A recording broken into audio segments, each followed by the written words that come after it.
Okay, good evening, everyone, and welcome to another episode of Happy Hour, brought to you by NAAP. We are the National Association of Adoptees and Parents, where it is our mission to unify the adoption community and elevate our diverse voices by promoting dialogue, understanding, and healing through education, awareness, and connections.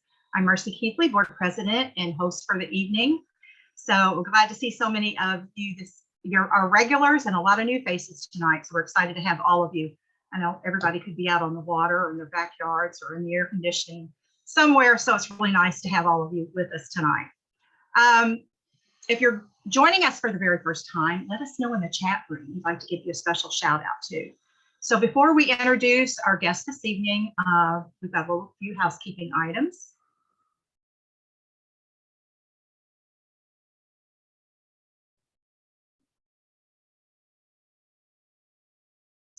Again, this is a public meeting with no guarantee that information or identity is confidential. Portions of this event are recorded and may be shared in our private Facebook Happy Hour group. Please remain on mute. If you do have a question, please raise your virtual hand to be recognized. You're welcome to post comments in the chat room. As a reminder, if you are experiencing a serious mental health event or suicidal thought, please contact a licensed professional or the National Suicide Prevention Hotline. Here at NAAP, we feel that we've done an excellent job of building a really safe space for all of you to come and join us this evening. Do we have any more, Jen? Oh, you're on mute. Sorry, do you want to talk about the joint thing real quick? We can, yes, before we start. Okay, we just wanted to let you know, as a reminder, we're bringing this up at each happy hour.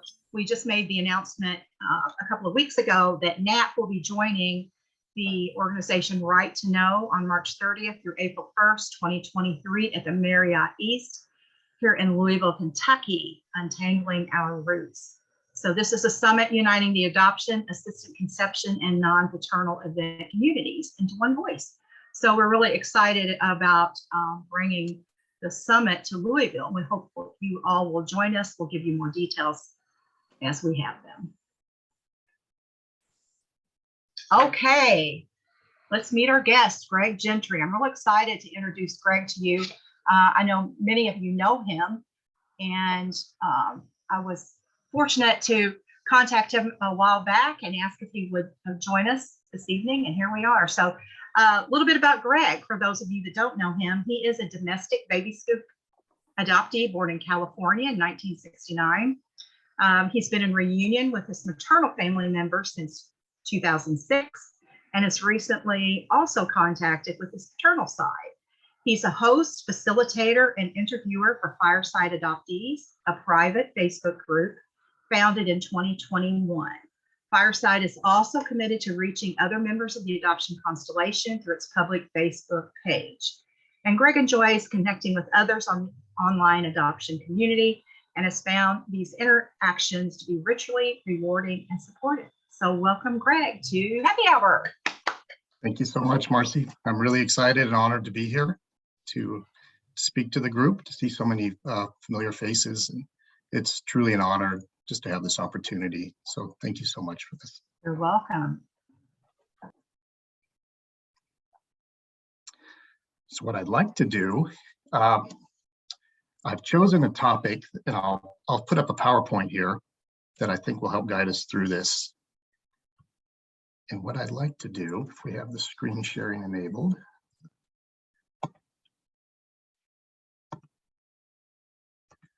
let me go into my presentation mode. I can here.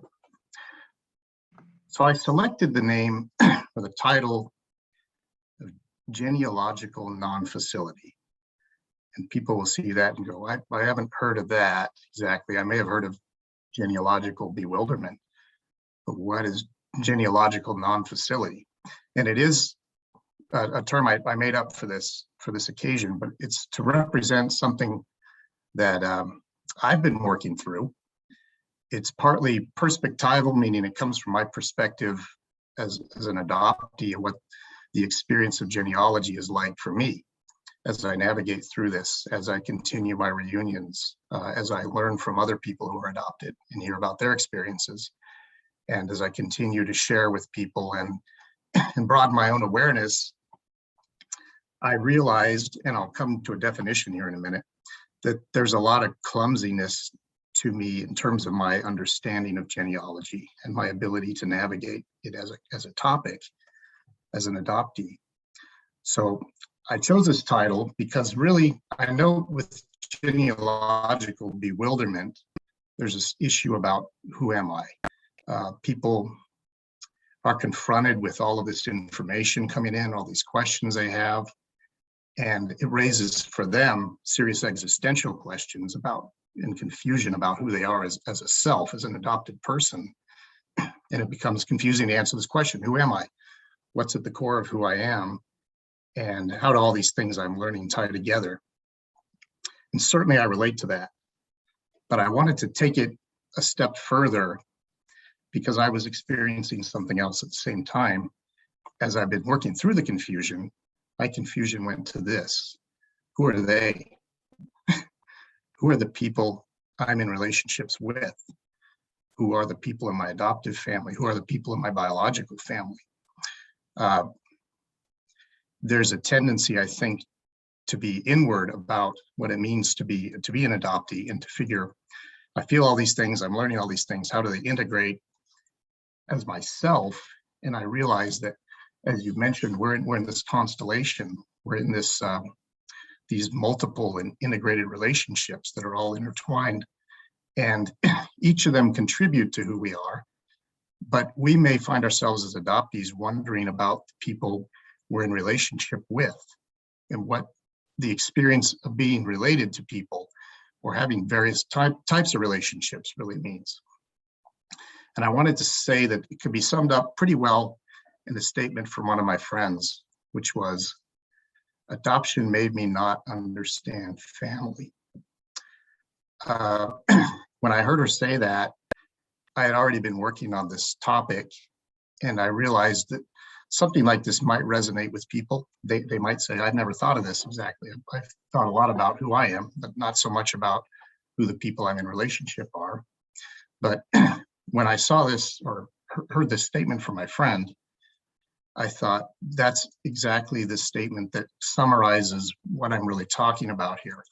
It's hard for me to understand family in a lot of ways that I'll get into here in a minute, but there are conceptual problems, there are processing issues, there are experiential or emotional issues around what it's like to have family, both biological and adoptive family. And it seems that as this is such an important part of our makeup, that it was important to try to convey what I've been going through with it. It may resonate with people. Like I said, they may have never considered it from these angles, but I'd like to present it as sort of a working model here, because the confusion to me extends not only to how I'm connected to my biofamily, to both my maternal and paternal sides, but also my adoptive family as a unit unto themselves. In other words, I find that understanding their relationship to each other doesn't come naturally to me either. Not just to me, but my relationship or my understanding of how they may relate to each other doesn't come naturally. That's the lack of facility I'm talking about. If we consider facility being a certain ease of operation or a comfort, an ease of negotiation or navigating of a path, this is an area that comes difficultly for me. There's a new word for you. So I decided to talk about this because genealogical non-facility to me, if I were to attempt it, the working definition is a difficulty, or I chose this word non-adeptness, a lack of skill really in processing and experiencing what familial relationships really are and mean. And that's my own definition of this topic. And I wanted to emphasize both of these points, processing and experiencing. And I think they're important for what I'm talking about because the processing side is a conceptual side for me. I may understand, and I do understand cognitively really well what a family tree looks like, who's connected to who, who's related to who. I just like everybody else, I took biology in high school and college. I learned about genetics. I understand relatedness in terms of what I know from propagation and shared characteristics, et cetera. And as well as just about anybody else, I could recite by rote, by memory, the relationships in my adoptive family. I could tell you who's a cousin to who's the aunt and uncle of so-and-so, who I am in relationship to my parents.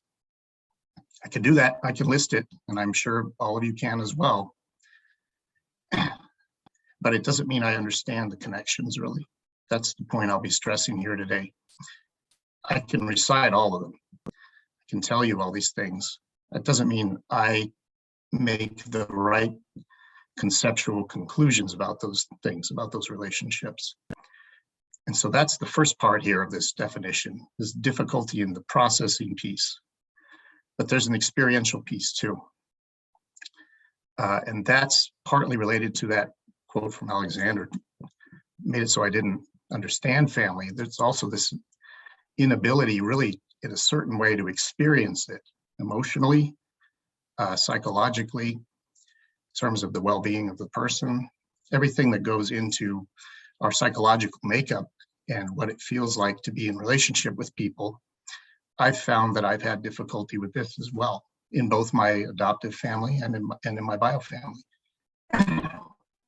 So these two things together, the difficulty in processing, difficulty in experiencing, make up what I'm calling genealogical non-facility, an inability kind of to navigate, make sense of, and feel what it's like to be in a family and to understand what other people in your family or how they're related and what they're experiencing as well. So that's what I'm really trying to present here today, is this take on what this has been like for me as an adoptee. And I have these concepts here I wanted to mention a little bit here. They might look a little technical, but they were thought out in support of this. Nonsymmetric, asymmetric, and incommensurate. And it sounds really wordy, but they're important for understanding all the things that I'm going to talk about here. Nonsymmetric, meaning not grasping a balance or symmetry. So in other words, if there's a condition or a situation, you should be able, in a symmetrical situation, to apply the same thing to both sides of it. And sides here shouldn't be taken to equal paternal and maternal. That's not really what I mean by sides here. I'm talking about a situation or a condition, which would be in a non-symmetric situation. For me, that means I'm not grasping that there really is a symmetry, that something can be applied to both sides of it, and it's not coming to me in a processing sense, like I talked about. So I'll elaborate on that in a minute here. In an asymmetric sense, I thought of, there's really a lack of understanding that something only applies to one side of something. In other words, if a condition exists that might seem like an equation, something on one side and something on the other, it may not really be an equation. It may not really be that the same thing can be applied to both sides. So I wanted to capture that as well. It's part of this definition, and I'll talk about that too. And then the idea of incommensurate. This is not like that. In other words, a standard that we might apply to something might not be proportional at all. It's literally like the apples and oranges thing, where something is really, I mean, they're both fruit, but they're in different classes in a way here. So it doesn't make sense to apply the same standard to both of those things because you're not measuring them appropriately. These things here, these three elements here, I'll be tying into what I'm talking about with non-symmetrical, asymmetrical, and incommensurate. You can kind of think about it this way. We're about to talk about biofamily, et cetera.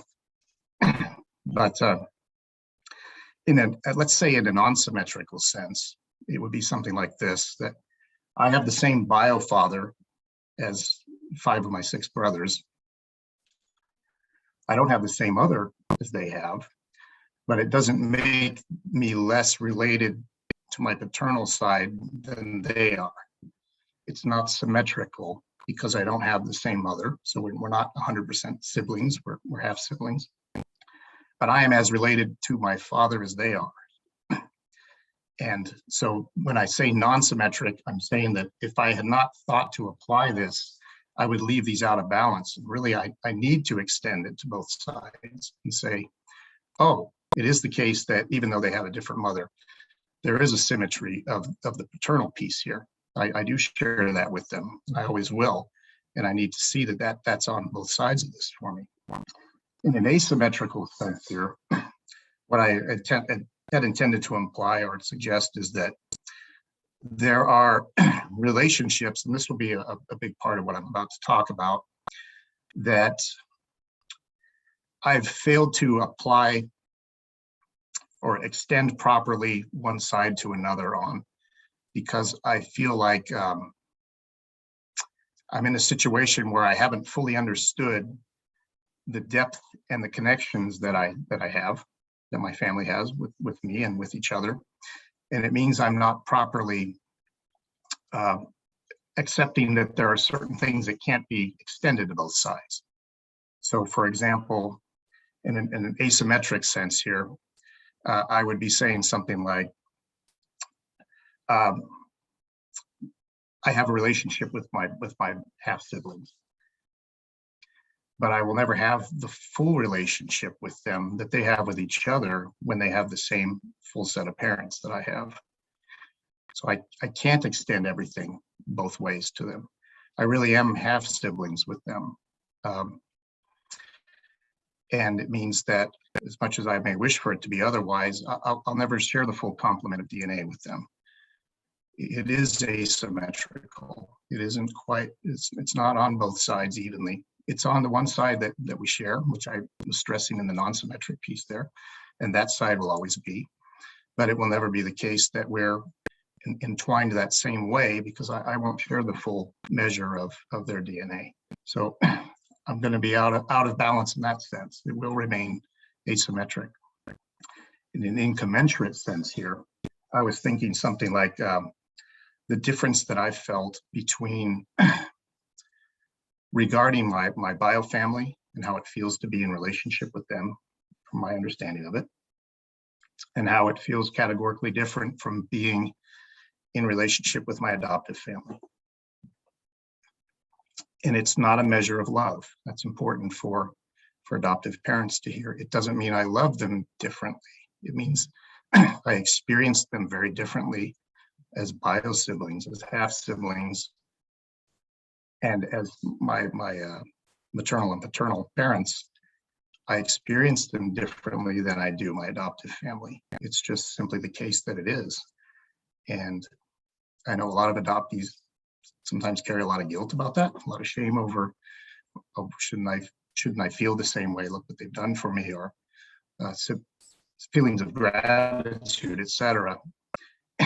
And I think that this is an incommensurate thing. They're really talking about two different orders of relationship here. So it's really not the case that they can be measured the same way. The burden of biology will always feel different than what's the case in the adoptive situation. So it's not, again, meant to suggest that adoptees don't love adoptive parents or anything like about their siblings, etc. It's just meant to say that we do experience it differently, I think.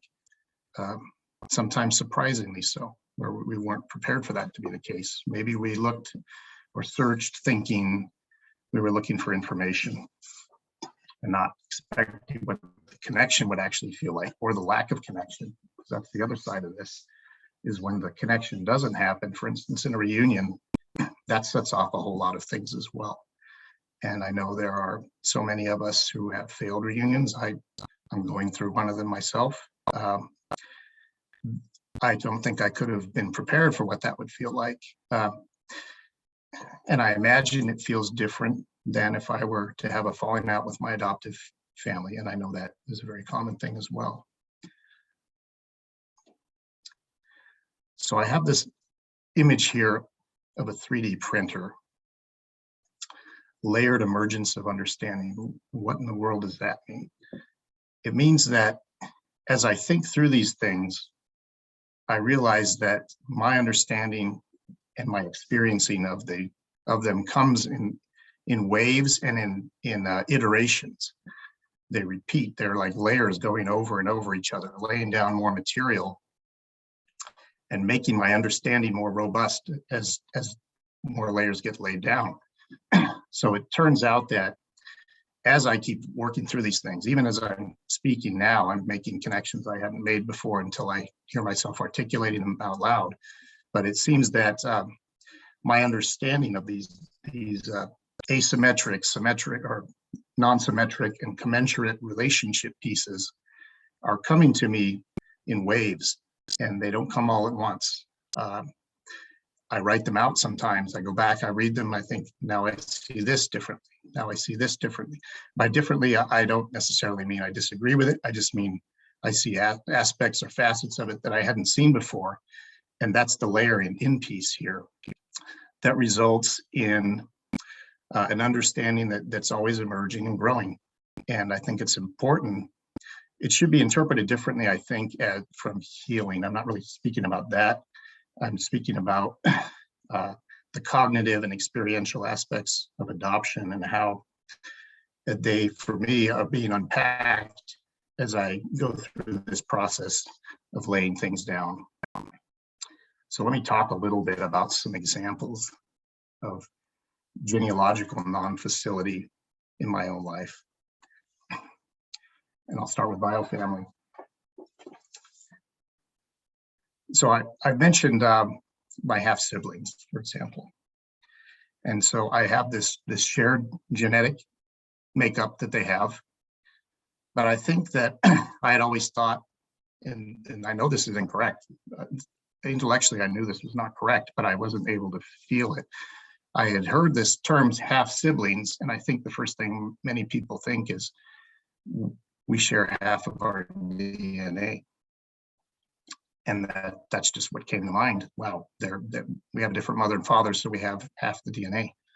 And that was in my mind, like that's a lot. We have 50% of the DNA, which that's a great strong connection, I thought. Then I learned it wasn't how it works. It's really 25% of the DNA is shared. And then I learned about first cousins, for example, and I thought, well, maybe first cousins are a quarter of the DNA. If at the time when I was thinking half siblings were half, maybe first cousins are a quarter or a half of that, so a quarter of the DNA. And then I found out they were only about 12.5% of the DNA. And what's weird is I probably, like I said, after studying biology, like everybody, I would have known that if I'd thought about it for very long. It doesn't mean I understood it as an adoptee, though, or that I was experiencing it correctly. I wasn't processing it the right way. And I think it's because I had never known what that connection was like until I discovered I did have half siblings. And I wanted them to be very related to me. I hope that's an understandable concept. I wanted that level of connection to exist. So in my mind, they were 50%. In actuality, they were 25%. And this is the experiential piece of it. I started to feel less related to them because of that. I felt like my genetic connection was kind of slipping through my fingers. I was really wanting to grasp onto this and hold on to this and feel that level of relatedness. And mathematically, it was coming out less than what I had thought. And it almost felt like finding out you were going to get a raise at work and being prepared for a 5% raise and getting a 3% raise. And it's a disappointing thing. It's existentially disappointing as an adoptee for me. And again, it had nothing to do with the amount of love I had for any of the people that I've come in contact with and now in reunion with. Just meant I felt this connection not as strongly in an experiential or in a conceptual sense as I had before. So that's part of what this has been like for for me in Biofamily. And I'll get into a little bit more detail with some other issues around this, which is the relationship piece in terms of who they were to me, who they are to me. This will tie in very strongly with the 3D printer picture here. This is the layers of understanding. And this shows this difference between non-symmetric and asymmetric thinking. I did not grasp, for instance, that my brother's children, who were my nieces and nephews, right, that they were related to both of my children, my natural children. That didn't come to me as one realization. There was no bolus or conglomeration of conceptual and experiential knowledge I had about what it meant to have a niece and nephew suddenly. And to realize, I didn't realize that both of my kids were related to those children equally. A long time after that, I realized I was related to them as well. Well, doesn't that come the other way around? It probably does for people under normal circumstances. It didn't for me. The last thing to come was the realization not only that they are related to my children, but that they're related to me. Now, the other part of this that is bizarre is my half siblings on my mother's side, a man and a woman. They both have kids. They both have one of each. So they are my nieces and nephews. They are the cousins of my kids. I did not at the same time grasp that my sister's kids were related to my kids. I knew my brother's kids were. I did not realize that my sister's kids were. That sounds ridiculous. It took years before I realized that they were also part of the same family. And I also didn't make the connection they were related to me. And I think that this is this non-facility, this non-adeptness, this inability to form what I think are very natural connections people can make intellectually and conceptually when they're not maybe in a situation of being an adopted person where things come very naturally. They're immersed in it and it feels a certain way and they understand it. I didn't grasp that. I also didn't grasp that when I spoke about my brothers, that when I said things like my brother's brother, that I was really talking about my brother. That's a strange thing too. And it wasn't just because that they were full brothers and I was a half brother with them. It's that I didn't make the connection that I was one of them, that I shared the same things. This was conceptual and it was existential for me, because when you don't feel that connection, then it seems like you end up you second guess yourself a lot on what you really understand. You question how you fit into things. And there's actually an element of shame in it for me. Like, shouldn't I have known that? Wasn't that a really obvious thing? I'm just here to say, at least for me, it wasn't a very obvious thing.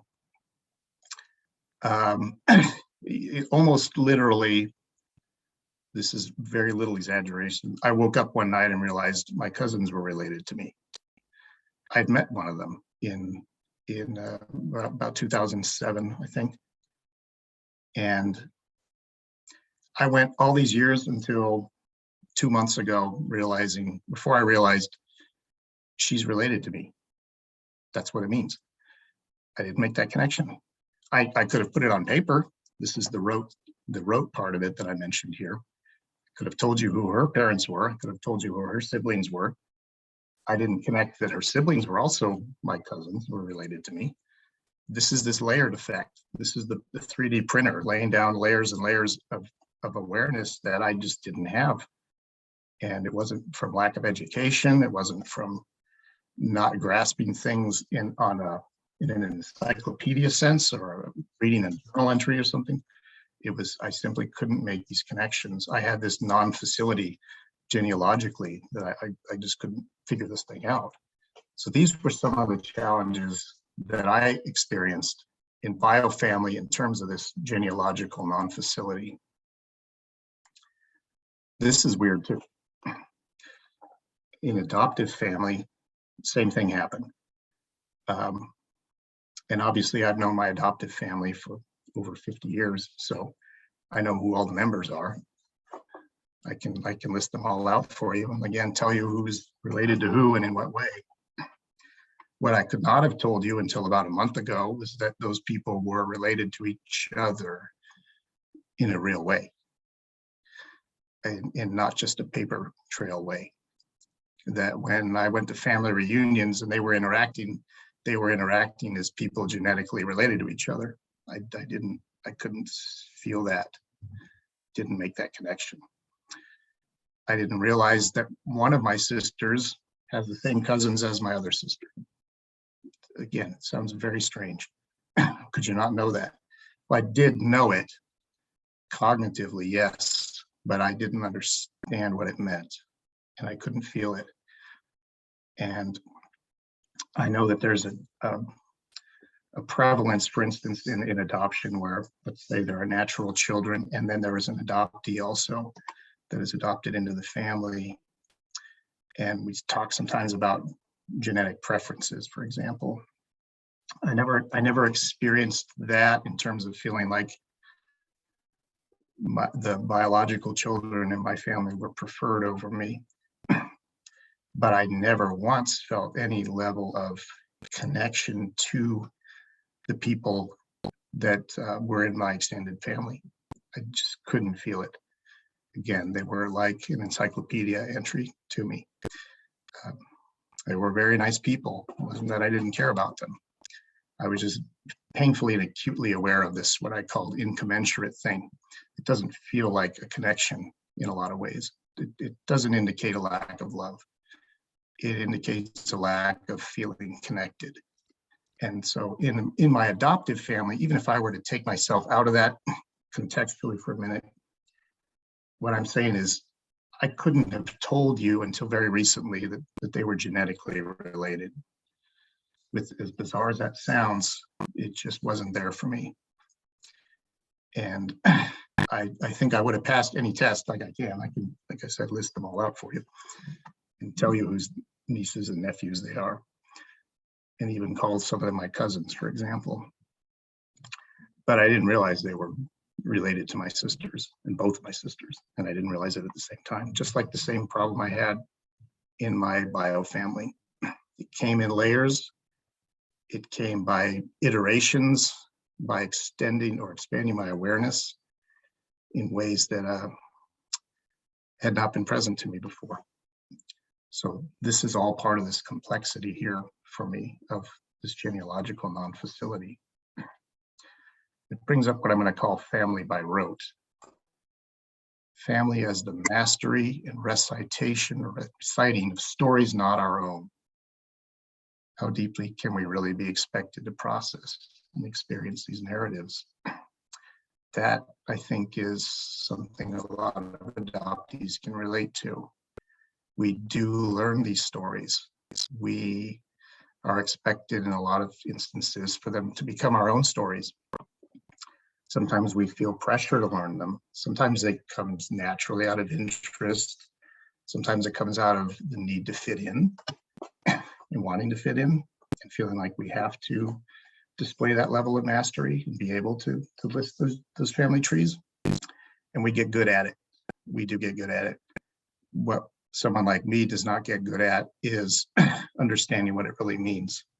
And that's what I'm trying to unpack for you today with this discussion.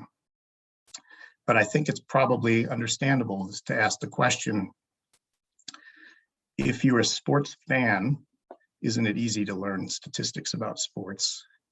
If you're not, how difficult is it to learn statistics about sports? And what if there's a lot of pressure to do that? It makes a big difference for that connection not to be there. That gives you that impetus for, shouldn't be a memorization effort, right? It does turn into that a lot of times for adoptees, that becomes an assignment. Now, it comes over years because you learn it growing up. But I think for many of us at some point, we become aware of, this really isn't my story. I'm going through this, I'm seeing this, I know these people, but they essentially have become kind of a list of people for me. They become pictures at an exhibition, which is a great piece by the Russian composer Mussorgsky. You can see kind of like the adoptee sitting in the middle here. There's this museum portrait experience that I've had looking and thinking about my adoptive family.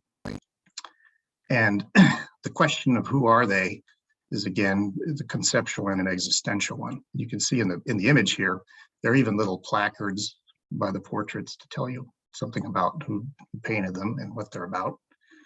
I think we get very good at learning what's in those placards, learning the pictures. And I'm not sure I want to say putting them together. We do integrate them in, well, we put them together in a list, like I said, almost like compile them like an encyclopedia. Whether they're integrated as part of us, I think what I'm trying to show here is, for me, they definitely were not and have not been integrated.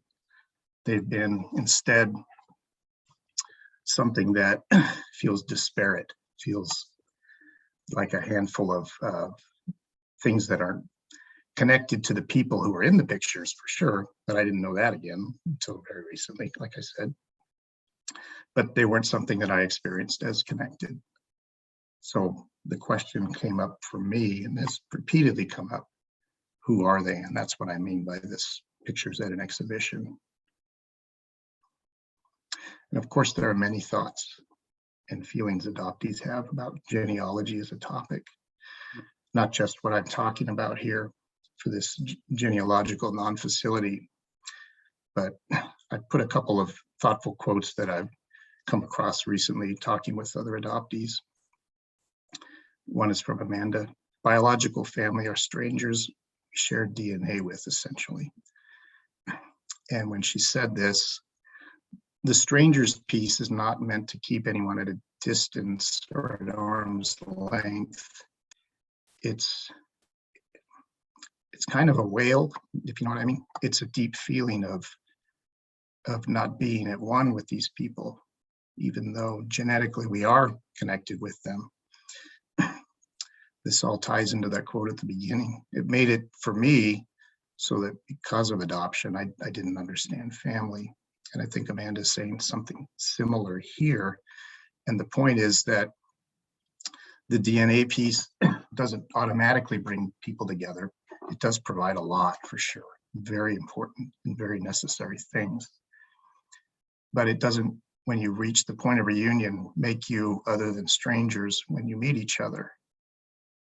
And that's the heartache and the heartbreak of reunion, is to know what you don't share, what you didn't have growing up, what you can never fully recover or build. You can build it to a degree, sure, if everybody's willing and invested in it. But there's a part of you that in very deep ways may forever remain strangers, even with the people that you're so connected with. And the other quote here is from Vanessa, another adult adoptee. I feel so jealous of people who have a clear lineage. And when she said that, I wrote it down right away because I thought it captured a lot of sentiment I've heard from other adoptees. The clear lineage could mean a couple things. I'm going to extrapolate a little from what she said here. I think she was talking more specifically about understanding where you come from, your roots, etc. I want to emphasize this word clear, though, because that's the piece that becomes so difficult for us, is to clear all this up. If I were to relate some of this also again to genealogical non-facility, I haven't even talked about DNA tests because I don't know about them. I'm not qualified to speak on them. I can tell you what I think would happen if I got mine. I think I would expect it to be divided into 3 or 4 large percentages of my makeup, and then I would just understand what they were. That would be my clear lineage. I would be preponderance of this or that, and it would all be solved. What I hear from people who actually take the tests is that it leads to this micronization and little categories and tiny percentages of certain things. And that's bewildering too, because your makeup suddenly becomes a lot more complex than you ever thought it was. And it seems that when that's the case, that it just becomes one more thing that's difficult to navigate conceptually and again, emotionally or experientially, because the clearness of the lineage isn't there like maybe you thought it was. Just like I thought 50% of my DNA would be what I shared with my siblings instead of 25%. It's one of these unexpected results, I think. And I'm pretty sure this is the experience I'll have when I finally do DNA. I'm going to be leaning on people who I can say, what does this mean? I don't understand what this says. And it probably will be a big revelation for me about the complexity of the background of human beings. But I think I'm still thinking in this non-facility sense right now of I'm going to be 50% Irish and 50% German or something. I'm just making that up. And not really prepared for what the numbers really will say or what to do with them. They'll look like statistics again, and I probably won't feel them. I bet I'll feel some disappointment about them though, in the sense of almost a dilution of what I am, or a loss, like I really wish I knew more about how these small elements, how those play into my past. How am I ever going to find that out? Those are part of me too. I want to honor them as well. How do I become a whole person around this, knowing these things? So sort of preparing myself, again, in this 3D printer sense. 6-8 months ago, I wouldn't have been able to have this couple minute conversation here about DNA because I wasn't even aware of that until people started telling me, when you get your results, let me know and I'll help you make sense of them. I thought, what does that mean? Isn't it just going to be 50% this, 40% that, and 10% this? And they said, no, it's not going to be that way. It's very seldom that way. So it's something I'm learning and adjusting my thinking on to get ready for, to be in the place where, all right, I think I understand better what's going on with this and what I'll be prepared for intellectually. There's that existential or experiential part of it I mentioned too. And it goes along with what I said about feelings of disappointment in my biological family of not feeling as related to people. As I found out, or not even found out, as I realized that the level of the DNA was not what I thought it was. Well, I knew it wasn't, but I couldn't feel it. I do worry a little bit about that when I find out what it might be like to have this, again, I'm going to call it a diluting effect. And by that, I don't mean to diminish any part of my lineage. I'm trying to embrace what all will be there. I just mean the clearness of the lineage won't be there the way that I think I can almost fantasize about it being in an uninformed state. That it's going to look like this, and then I know really it's not going to be that way when I finally get it.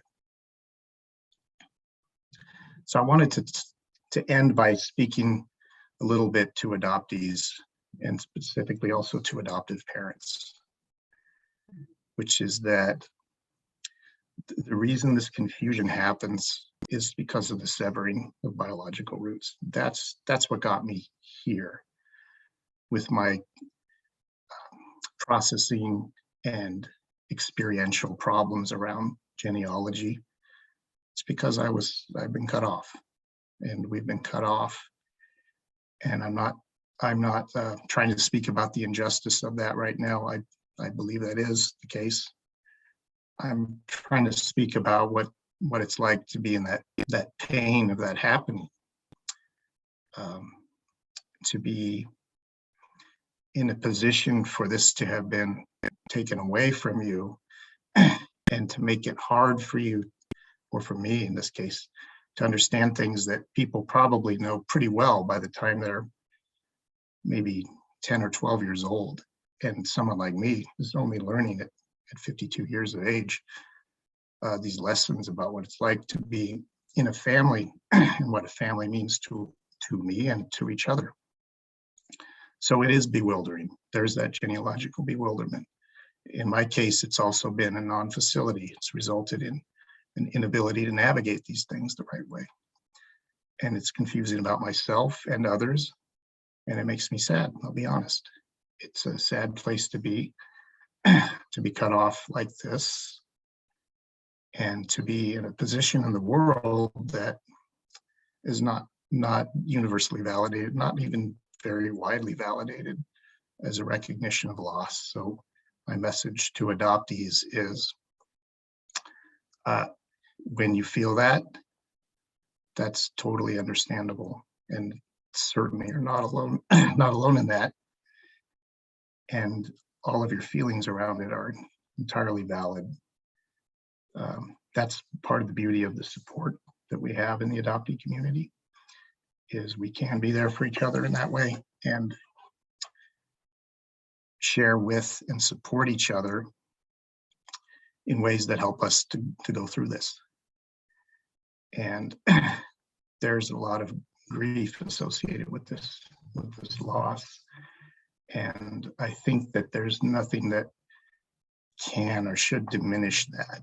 I don't think we should rush out of it or allow ourselves to be ushered out of it when it is something that we need to sit with when it comes to us.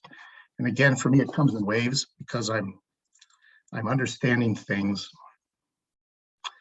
in such an abbreviated sense. A little bit, like I said, then there's this hiatus, and then the 3D printer head goes back over it again, lays down something else, then I have a different layer. I read something, I talk to someone. And it's interesting in the experience of coming out of the fog, how the grief comes like that. For me, it did anyway, in waves of, I think I understand and feel the loss when I first came out of the fog. I think I did. And progressively, I realized that it was the tip of the iceberg, and many of you helped me through that, because the magnitude of loss for an adopted person that is not societally validated, and that is very isolating for anyone not in the community or who hasn't had the experience of being an adoptee, is something, honestly, that we need each other to get through, I think. We can talk a lot about healing and a lot about what the support means. Sometimes, at least for me, and as a member of, for instance, the Fireside Adoptees, it means listening to people. It means witnessing them, acknowledging that they're there and hearing them. It doesn't mean pressuring them to talk. It just means giving them space for when they're ready. If they're ever ready, they may never be, and that's okay too. So whatever feelings that you're experiencing as an adoptee right now around issues of reunion, around issues of genealogy in this case, I just want to validate for you that those are entirely appropriate, and something that I hope you will find you have support to share. And you may find yourself able to listen also for other people and be there for them as they go through it. And then, of course, to adoptive parents, just please expect the children came from somewhere else.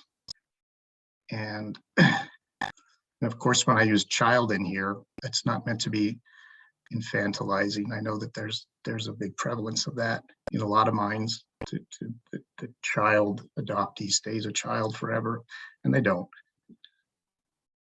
But the language isn't very adequate here. What is adequate is to say that the parent of the adopted person needs to respect the roots and heritage of the person that they adopted, and allow them space and voice, and an ear to hear, and hopefully an advocacy or an allyship of being there for them, to recognize the loss that it represents for them to be an adoptee, what they have given, I didn't want to say given up here, had taken from them, had to lose in order to be in another family. And I would just like to stress that as a role, as adoptive parents in that role, that please do your best to center the adoptee so that they remain in the middle of the conversation. When they're trying to say something, please let them say it. It's not easy to say the things that we have to say. We, people on the call can attest, we have aliases, we have secrets that we keep from adoptive parents. There are reasons for that. They're not all happy reasons, but there are deep-seated reasons for that. There are primal wound reasons for that. There are adoptive trauma reasons for that. There is insecurity that we carry from being in this situation and being fearful of losing love and support from adoptive parents. So my encouragement then, message out to adoptive parents, would just be to do that, to respect that your children who are going to be adoptees need your advocacy. They need to know they have your ear and your heart, so they can hopefully, depending on their individual temperament, maybe feel like they can enter into that trust with you and share, because issues of genealogy are related to search, and adoptees do search. And I know that can be a painful thing for an adoptive parent. It was for mine, for sure.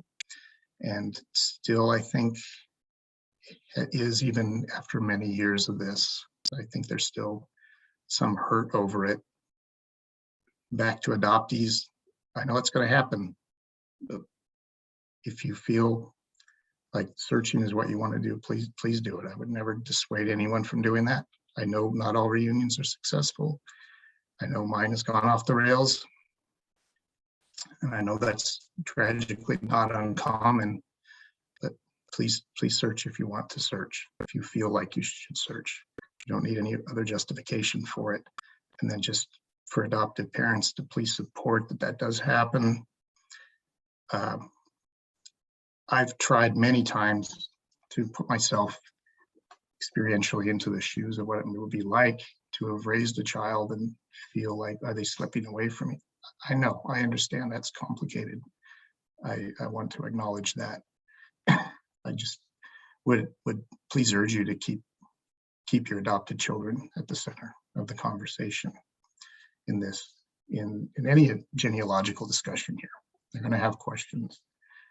They may come to you with, guess what I learned? Be receptive to that. I wish mine had been receptive to what I was learning, because once they were not, it made it more difficult to share other things I was learning about. And it shut down a lot of the conversation that didn't really have to happen. And it was based largely around their insecurity of, are we going to lose you now? That was not my intention in coming to them about it. But I think that I understand where that comes from. I just would urge that the parents do their best to accommodate to that situation. And lastly, to remember, there are 100 unique things that each adoptee feels about reunion, about genealogy, about their own history. I'm not trying to paint anything as a monolith here. Just be sensitive to the individuality of your adoptees, just to make sure that we are appreciative of the uniqueness of each of their experiences. I want to thank everyone for joining here. This was a really important conversation for me. I'm very honored to have had this opportunity, and I want to thank everybody for attending, and thanks to Marcie and Jen. Thank you so much, Greg. We really appreciate you joining us this evening, and this was a very unique presentation. I think most of us will agree. I'd like to let the audience know that this concludes the presentation portion of this evening.